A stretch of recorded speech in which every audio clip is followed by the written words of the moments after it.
Barbie Forteza kinilig sa naging pag-uusap nila ni David Licauco, buong detalye alamin.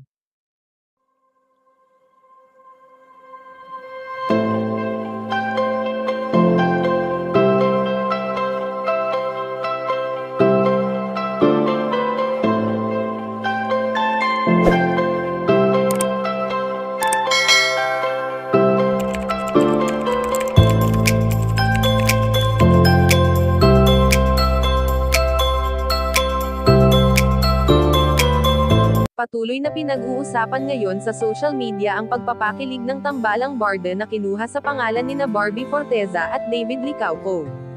Sa tuwing nagsasama ang dalawa ay kitang-kita sa kanilang mga mata ang saya na hindi kailanman nila ikinaila, bagkus ay palagi nilang ipinapakita at ipinaparamdam sa isa't isa.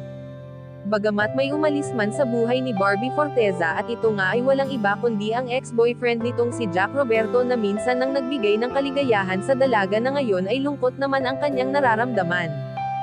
Hindi madali para kay Barbie Forteza ang kalimutan na lang basta ang mga pinagsamahan nila ni Jack Roberto, kaya naman minamabuti niya na lamang na maging busy nang sa ganon ay makalimot siya kahit papaano.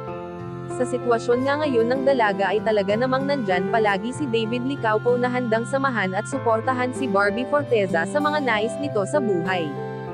Kaya naman ayon sa aming impormasyon na nakalap na sa naging pag-uusap nina Barbie Forteza at David Licauco ay kitang-kita ang ngiti sa mga mata ng dalaga na halatang kinilig sa ginawang pagkanta ng binata. Sa ngayon nga na maingay ang pangalan ng barda ay nakakasiguro naman ang magkatambal na marami pa ang dapat nating abangan at mas marami pang kilig ang ating mararanasan. Kayo mga ka-chika, anong masasabi nyo dito? Please leave the comment and don't forget to subscribe.